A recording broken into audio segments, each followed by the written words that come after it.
학생 여러분, 자, 5강 강의는 챕터 5의 4강 강의는 챕터 5의 행정학의 주요 접근 파트부터 수업을 진행하겠습니다. 자, 문제 1번 보세요. 테일러의 과학적 관리론. 우리가 주요 접근 방법은 전반적으로 문항의 형태가 골고루 등장하고 있으나 특히 최근에 등장한 신자가 들어가는 이론들이 있어요. 신제도론, 신행정론, 신공공관리론, 신국정관리론, 신공공서비스론 이런 형태를 중심으로 문제가 좀 많이 나오고 있죠. 그렇다고 기타 분야들도 뭐 안 나오냐 건 아닙니다. 전반적으로 이론들 다 틀들 다 숙지해서 가져가셔야 합니다. 자, 옳지 않은 거. 1번에 테일러는 과학적 관리의 핵심을 개인적 기술에다가 밑줄. 노동자의 발전된 과학적인 방법. 과학적인 방법 밑줄. 자, 과학적인 방법은 맞지만 개인적 기술에 초점을 둔 건 절대 아니죠. 그렇죠? 조직의 능률성 제고 자체에 목표를 두고 초점을 두고 이런 식으로 바꿔야 되겠지. 그래서 1번 표현은 잘못됐고 이번에 어림식 방법을 지향하고 작업의 기본 요소 발견과 수행 방법에 대해 과학적 방법을 발전시켰다. 이를 위해서 뭘 합니까? 직무 분석했죠. 그리고 이를 토대로 최선의 방법을 제시한 것. 요 최선의 방법을 제시하는 것을 보통 우리는 원리주의자라고 합니다. 원리주의. 그래서 원리주의 입장을 취한 거 테일러다라고 생각하시면 되겠죠. 그리고 과업은 인류 노동자, 전체 노동자 가운데 상위 10% 달성할 수 있는 충분한 것 이렇게 나왔고 4번은 이제 차등 성과급을 얘기합니다. 답 형태는 1번입니다. 자, 설명 생략하고 넘겨서 문제 3번을 보겠습니다. 다음 중 행태론적 접근에 대한 설명을 옳지 않은 걸 이렇게 넣었어요. 이번에 논리실증주의, 이번에 계량적 분석, 가치 개입을 중시한다, 인간 행동의 규칙성. 뭐 쉽게 나왔네. 답 형태는 3번인데 자, 이 행태론적 접근에서는 좀 숙지할 내용들이 줄까요?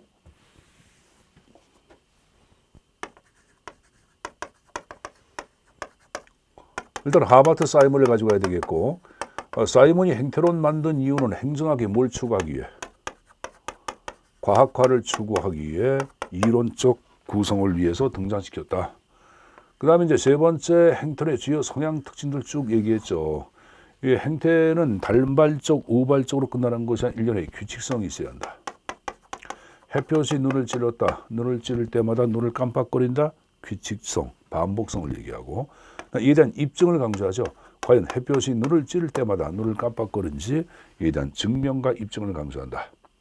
증명과 입증을 위해서는 어떻게 합니까? 계량하죠. 설문을 만들어서 나눠주고 회수해서 조사 통계한다 그랬죠.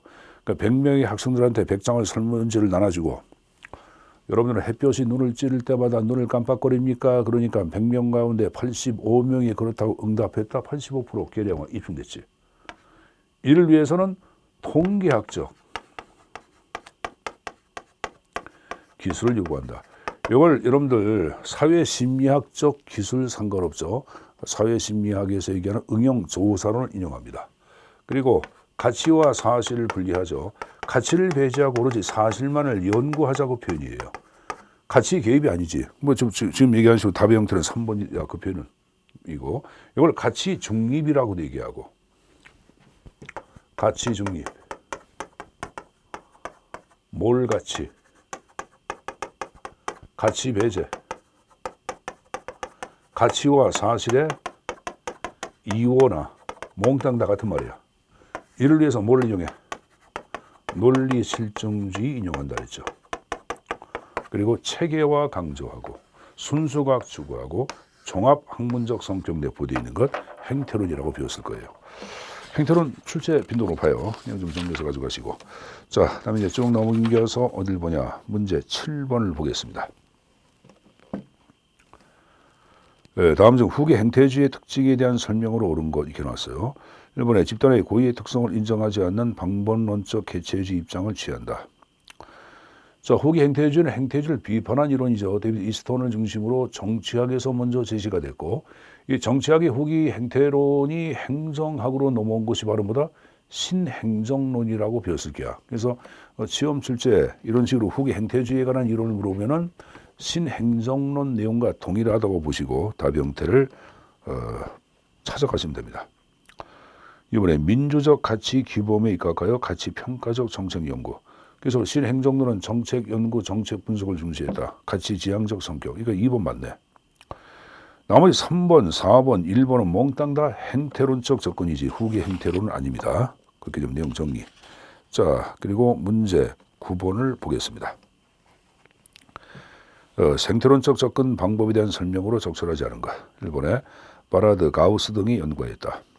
2번에 생물학의 한 분야인 생태론을 행정현상의 현상 규명입니다. 구명이 아니라 오타나네요. 규명에 활용한 방법이다. 3번에 행정조직을 둘러싸고 있는 외부 환경의 변화가 행정에 어떠한 영향을 주는가를 연구 분석하는 것이다. 4번에 생태론은 폐쇄체제 이론. 자, 뭐 정답은 나왔죠. 4번이죠. 이런 행정현상의 주요 접근 방법 가운데 환경을 최초로 고려한 것, 그럼 바로 뭐야? 생태론 아니야, 여러분들. 그렇죠? 그래서 당연히 개방체제 이론적 성격 내포되어 있고, 생태론 자체는 이거 외에 거기 여러분들 가우스란 사람이 얘기한 환경 5가지가 있을 게야. 5가지를 꼭 숙지해서 가져가시고. 알았습니까? 아니, 7가지. 가우스가 파악한 환경. 자, 우리가 이제 가우스도 괜찮고 고우스 그러는데 이거는 people SWC. 그렇죠. people, place, physical technology.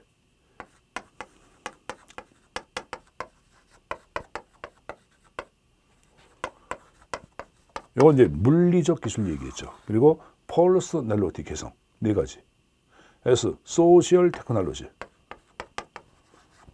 사회적 기술. W, wishes and ideas. 그러니까 이건 욕구와 이념을 얘기하고, C는 뭐예요? 카타스트로피. 재난. 이렇게 얘기했죠. 이건 가우스가 바꾼 거고, 그 다음에 프레드 리그스 같은 경우에도 환경을 5가지 형태로 제시했다. 그래서 이놈은 정사경이 커리culture. 정치, 사회, 경제, 인형, 커뮤니케이션. 이렇게 머릿속에 입력해서 가져가라고 얘기했을 거예요. 자, 그렇게 정리했으면 됐고, 그다음에 문제 11번을 또 보도록 하겠습니다. 다음 중 비교 행정론에 대한 설명으로 옳지 않은 것. 1번에 미국의 신생국에 대한 경제 원조 실패가 발달 요인이다. 2번에 선진국의 행정체제를 무조건 발전된 형태로 보는 편견이 있었다. 그래서 3번에 행정에 과학화된 이유가 있었다. 4번에 발전의 행정론 반박. 비교 행정론 자체는 국가를 잘 비교하여 보편적인 법칙을 만들어냈어요. 그래서 과학성은 뛰어나나 현실 문제에 대한 해결책, 처방성이 없다. 그래서 이 비교 행정론자들은 그들의 비교 행정 이론의 한계를 극복하기 위하여, 즉 현실 문제의 처방을 위해서 만들어낸 게 발전 행정론이죠. 그러니까 비교 행정론, 발전 행정론 위치가 바뀌어야 합니다. 먼저 만들어진 것은 비교 행정, 그 다음에 발전 행정입니다. 정답은 4번에다가 답형태 체킹. 자, 그리고 여러분들 정리할 거. 자, 12번 문제를 보겠습니다. 행정학에서 가치에 관한 연구가 본격적으로 이행된 것은 1960년대 말 흑인 폭동 문제, 소수민족 문제, 경제 약자적 문제를 배경으로, 즉 그 당시에 미국적 사회를 격동의 장이라 그러고, 이 격동의 장하에서 발생하는 재반 문제를 해결하기 위한 다양한 장의 이론들을 묶어서 우리는 뭐라 한다? 신행정론. 그 당시에 등장한 정책학도 들어가는 거고. 그렇죠, 여러분들? 또 뭐가 들어가요? 상징적 상호작용 이론, 비판 이론 들어가고, 후기 행태론 들어가고, 행정 철학 들어가죠. 이거 다 묶어서 얘기하는 것이 바로 신행정론. 답형태 1번이죠. 자, 그거 봤으면은 13번 문제를 볼까요? 다음 중 공공선택 이론의 특징이 아닌 것. 자, 이건 제가 지금 요 강의 이전에 공공선택 모형에 대한 기본적인 틀은 좀 얘기했어요. 그래서 북해론 둘락 경제학자에 의해서 제시가 된 것이 공공선택 이론이, 행정학에 접목된 것은 1973년도 행정학자 오스트롬 부부에 의하여 등장했다, 이렇게 얘기했지. 특히 이들은, 오스트롬 부부는 공공선택 이론 자체에 근거해 정부 실패의 원인 자체를 규명하고, 그런 정부 실패의 원인을 독점에 근거한 일방적 공급이다라고 얘기했다. 그 이해 극복 방안으로서 분권화된 시장 체제로 옮겨서 공공재 공급을 얘기했다. 이렇게 얘기했을 거예요. 자, 60년대 부캐넌과 톨록이 창시하였으며 집단적 의사결정 과정에 경제학적 논리를 적용한다. 이번에 오스트롬의 민주행정 패러다임은 행정이 정치의 영역 내부에서 이루어진다고 봐했다. 그다음에 3번에 사표 심리는 공공선택의 규칙하에서 표의 결과를 극대화하려는 전략적 선택이라고 본다. 4번에 시장 실패의 원인을 분석하여라. 정부 실패를 고려하지 않았다. 내가 정부 실패의 원인을 분석한 것이 바로 뭐다? 공공선택 이론 모형 부캐넌과 툴락이라고 얘기했지. 그래서 정답은 몇 번? 4번의 답의 형태 체킹해야 되겠죠, 여러분들. 그렇게 정리해서 가져가시고, 자, 넘겨서 여러분들 어디를 보냐? 16번을 보겠습니다. 16번. 다음 중 신제도주의에 대한 설명으로 가정을 취하는 것.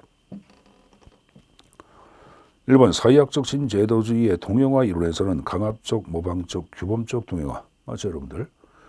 사회학은 여러분들 국가마다 유사한 제도라든가 정책이 있는 이유를 연구한 이론이에요. 한국과 대만에 유사한 교통정책이 있다. 그 이유가 무엇인가를 연구한 거예요. 그래서 이 보편적인 제도가 왜 있는지를 제시하기 위해 사회학에서 얘기한 것이 바로 뭐다? 제도적 동형화를 제시했다. 그 제도적 동형화를 대표하는 것들은 세 가지가 있다고 배웠죠. 강압, 모방, 규범적 동형화. 여러분들 A라는 국가가 B라는 국가를 지배했다. 그럼 B라는 국가는 A라는 국가의 강압에 의하여 식민지 문화 자체를 가져 안 가져? 그렇죠? 그렇죠?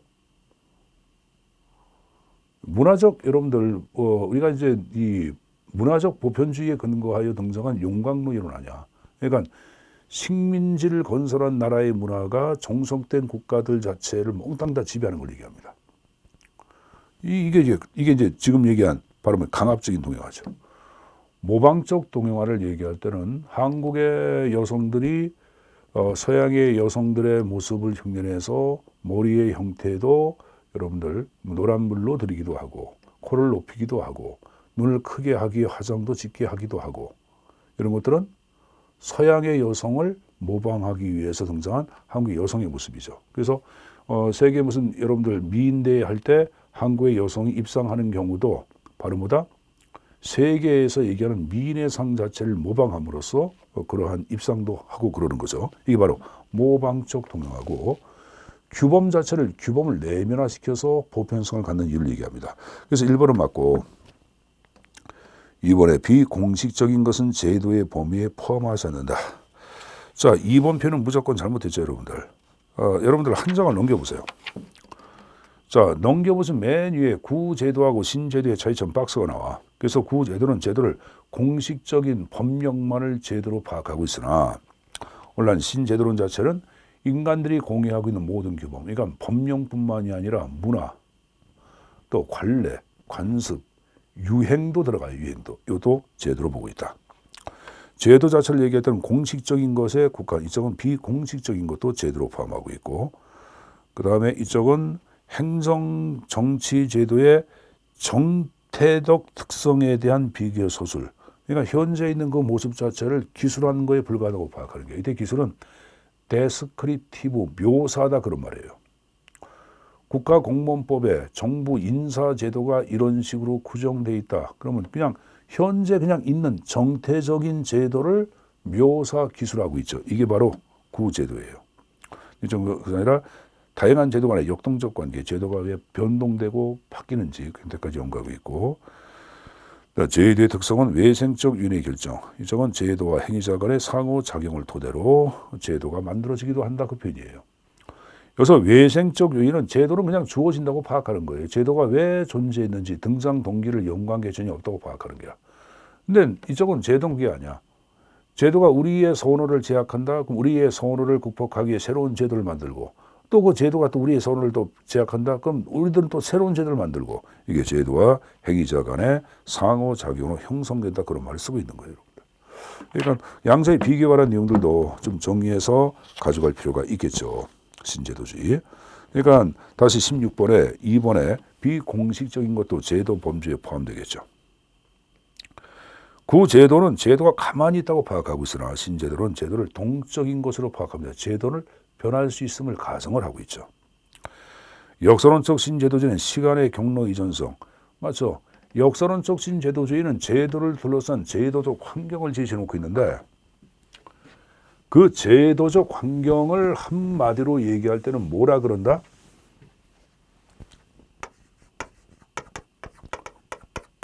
역사의 특수성이라고 얘기하고 이를 대표할 것은 두 가지가 있다. 뭐하고 뭐?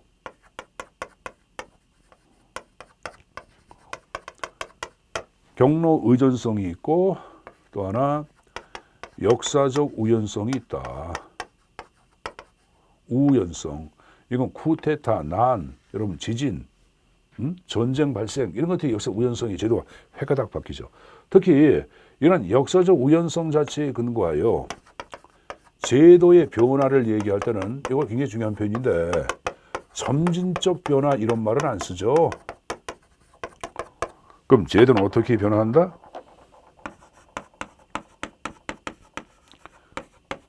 급진적이고 간헐적으로 변화가 이루어진다고 파악한 게 지금 얘기한 역사론이죠. 그래서 이것들도 가져갈 필요가 있겠죠. 역사론 자체를 중심으로 한 그 신제도론은 등장할 가능성이 굉장히 커요. 2020년대 이후에 행정학회를 중심으로 각종 여러분들 학회에서 발표한 논문들을 보면은 그 신제도론적 접근 자체에 근거하여 논문들을 대학교의 선생님들이 의외로 많이 발표를 하고 있습니다. 그래서 이거는 나올 가능성이 있다고 보시고 내용 정리를 해두셔야 합니다. 자, 그거 봤으면은 이제 19번 문제를 또 정리를 좀 하도록 하겠습니다. 네, 다음 중 신공공관리론에 대한 설명으로 옳지 않은 것. 자, 80년대의 우파적 신보수주의, 신자유주의 자체에 근거하여 탄생한 것이 바로 신공공관리론이고 거대 정부의 근거한 문제점을 답하기 위해서 만들어진 것 신공공관리론이라고 배웠을 거예요. 1번에 정부 역할을 방향 잡기로 인식한다. 2번에 고객 중심의 논리는 국민을 능동적 존재가 아닌 수동적 존재로 만들 수가 있다. 그 3번에 계층화의 완화 탈관리제. 그 4번에 수익자 부담 원칙의 강화, 민영화의 확대. 그렇지만 규제 강화가 아니라 규제 완화가 돼야 되겠죠, 여러분들. 규제 완화. 근데 규제 완화를 얘기할 때 여러분들 시장에 대한 규제 완화 맞습니까?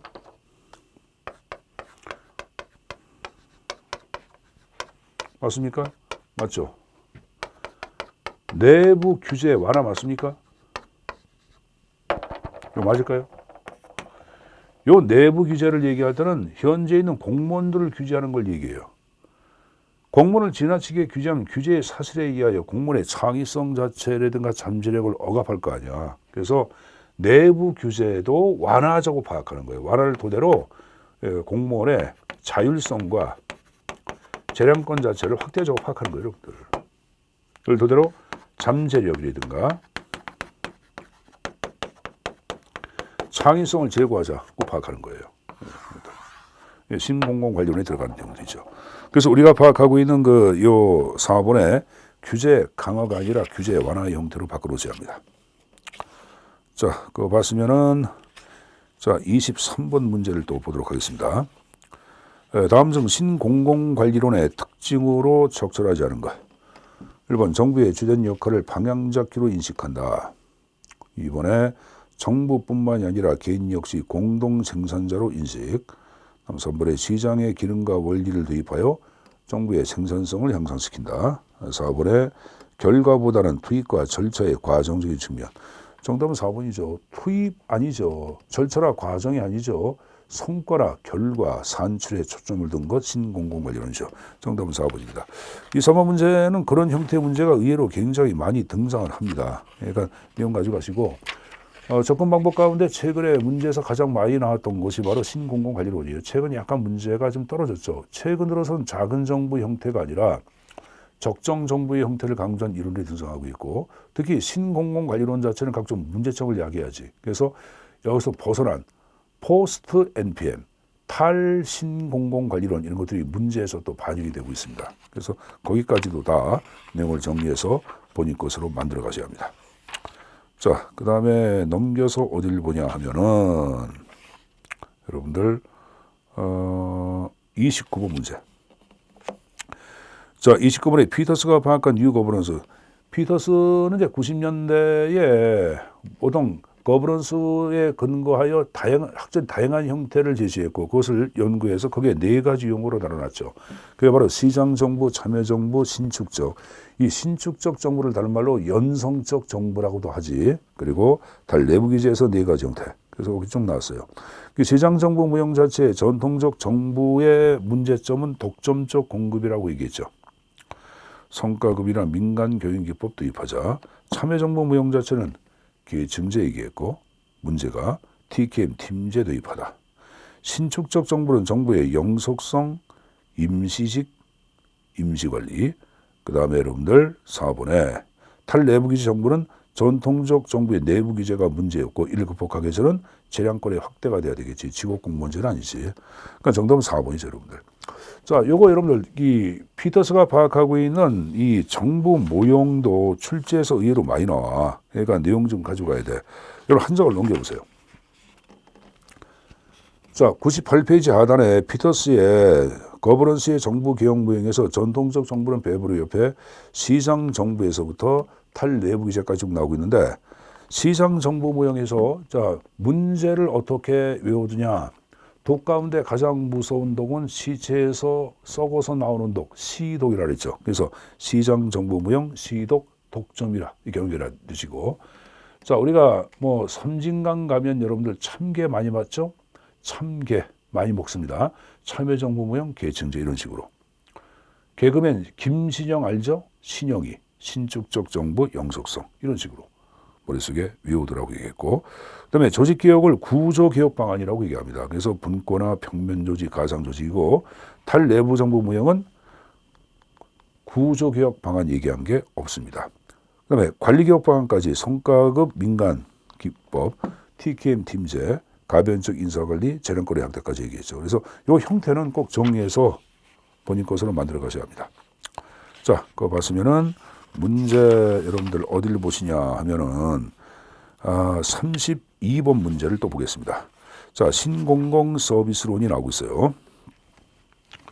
2000년대 대한 할트 형제가 제시한 거 최근 문제에서 굉장히 많이 등장하고 있죠. 이번에 책임성은 단순한 것이 아니다. 맞죠? 이번에 집합적 공유된 공익개념을 구축하는 노력이 필요하다. 맞죠? 3번에 전략적 생각 민주행동 맞고, 그 4번에 관료의 역할의 중요성은 새로운 방향을 잡고 시민을 지원한다. 여러분들 방향 잡기를 얘기할 때는 신공공관리론이죠. 신공공 서비스론은 이건 이렇게 말했죠. 어떻게?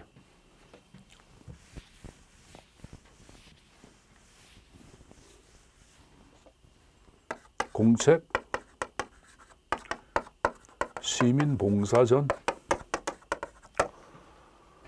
공익은 부산물이 아니라 목적이다.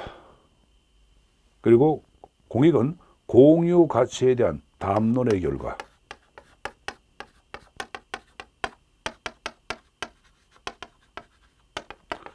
책임은 단순한 게 아니다. 책임의 다면성 얘기했죠. 그리고 봉사. 방향 잡는 정부가 아니라 봉사하는 정부. 봉사도 고객이 아니라 누구? 시민봉사. 기업가 정신보다 더 중요한 것 시민정신. 생산성보다 더 중요한 것 사람. 이렇게.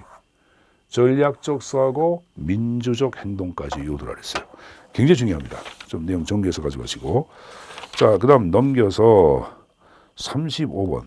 자, 여러분 14는 이제 학자들 자체를 연결시키는 문제도 가끔 등장을 해요. 그래서 나와 있는 형태 정도는 좀 풀고 가야 합니다. 바라드 행태론이죠.